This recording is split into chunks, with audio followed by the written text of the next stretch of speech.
سیاسی پنڈت ہیں یا جو جنگی ماہرین ہیں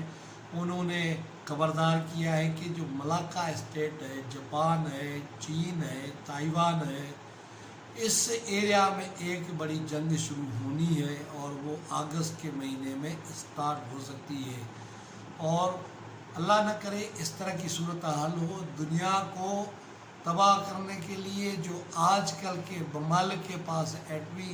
وار ہیڈ پڑے ہوئے ہیں یا ایٹمی جو ہتھیار پڑے ہوئے ہیں وہ اس دنیا کو تباہ کرنے کے لیے بہت ہے،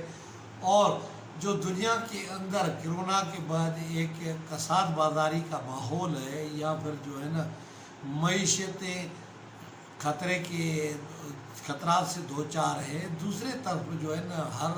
ملک کے اندر انفلیشن بڑھ گیا ہے، مہنگائی بڑھ گئی ہے، اور اگر تائیوان اور چائنا کی جنگ شروع ہو جاتی ہے اور اس میں اگر امریکہ مداخلت کرتا ہے تو پھر دنیا کے اندر تیل کی سپلائی معدوم ہو جائے گی، دنیا بند گلی میں کھڑی ہو جائے گی، اور جو دنیا کے ممالک کا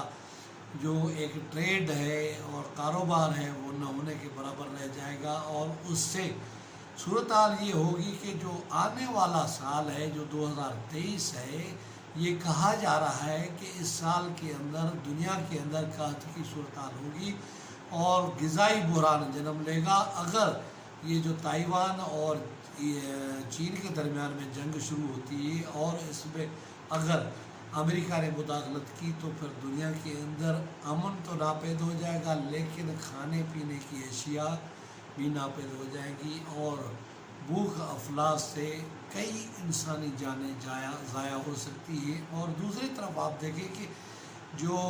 کلائمیٹ چینج ہے، جو ویدر ہے، آپ نے دیکھا کہ اپریل مئی جون کے اندر اتنی شدت سے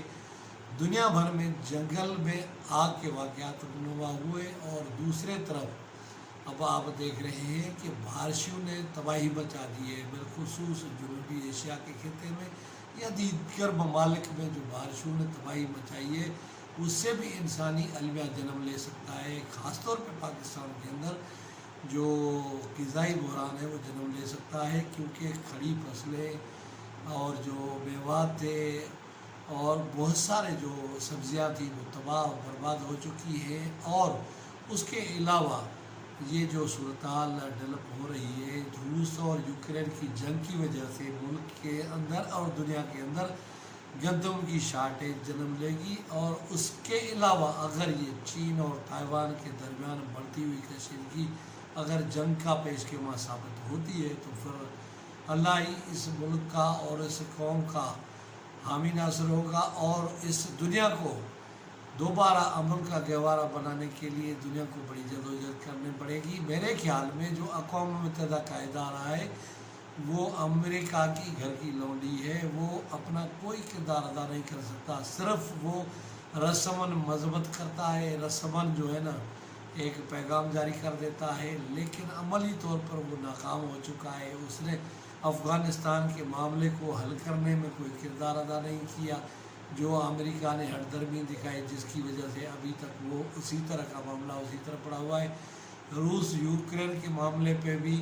سرد بحری کا مظاہرہ کیا اور کوئی بھی اقوام متحدہ کی طرف سے پیش رفت نظر نہیں آئی، لہذا یہ توقع کرنا کہ دنیا کے بڑی طاقتوں کے اندر ہونے والی رساکشی میں کوئی اقوام متحدہ کردار ادا کرے گا تو یہ دنیا کی خام خیالی ہوگی۔ دنیا کی امن پسند گروہوں کو اور ممالک کو آگے آنا ہوگا اور اس طرح کے معاملات کو حل کرانے کے لیے اپنا کردار ادا کرنا ہوگا، ورنہ دیکھتے دیکھتے یہ دنیا آتش فشاں کے دہقان کی طرح ہو جائے گی، اور اگر ایٹمی وار ہیڈ استعمال ہوئے وہ امریکہ کی طرف سے ہوئے یا چائنا کی طرف سے ہوئے یا روس کی طرف سے ہوئے، اور یہ دنیا جو گلوبلی تقسیم ہو رہی ہے علاقوں میں یا پھر نیو ورلڈ آرڈر جو آ رہا ہے اس سے دنیا کے اندر ایک تباہی ہو سکتی ہے، انسانی المیہ جنم لے سکتا ہے۔ لہٰذا امن کے جو داعی ہے، جو امن کے پیغمبر ہیں، ان کو آگے آنا چاہیے اور تائیوان چین کشیدگی کو ختم کرانے کے لیے اپنا کردار ادا کرنا چاہیے، اور روس کہ اور یوکرین کے درمیان جو جاری جنگ ہے اس کو بھی ختم کیا جائے، تاکہ یہ دنیا ایک بار پھر امن کا گہوارہ ہو سکے، اور دنیا کے اوپر جو بڑھتے ہوئے تیسری عالمی جنگ کے سائے ان کو ختم کیا جا سکے۔ اگر ایسا نہ ہو سکا تو پھر اس جنگ کو دنیا تک پھیلنے میں روکنے میں کوئی کامیاب نہیں ہو سکتا۔ لہذا یہ آنے والا وقت ہی بتائے گا، اور خاص طور پہ جو اگست ہے، ستمبر ہے، اکتوبر ہے، نومبر ہے، دسمبر ہے، یا آنے والا 2023 سال ہے، یہ دنیا کے لیے ایک بہت بڑی تباہی اور بربادی لانے کا اسباب بن سکتا ہے۔ لہذا اب دنیا کے رہنماؤں کو سوچنا چاہیے کہ وہ اس دنیا کو امن کا گہوارہ دیکھنا چاہتے ہیں، یا ایک دہتا ہوا شعلہ انگاروں پہ بڑھتے ہوئے دھرتی کے گولے کو دیکھنا چاہتے ہیں۔ لہذا ہماری تو یہ دعا ہے اور توقع ہے، اللہ کرے کہ اس طرح کے معاملات ہاتھ سے نہ نکلیں، اور جو ہے نا یہ جو بڑھتی ہوئی کشیدگی ہے یہ تھم جائے اور معاملات خوش اسلوبی سے ختم ہو جائے۔ امید ہے ناظرین آپ کو یہ آج میرا ولاگ پسند آئے گا۔ کسی اور ویڈیو کسی اور ولاگ میں آپ سے ملاقات ہوگی، تب تک مجھے دے اجازت، خدا حافظ۔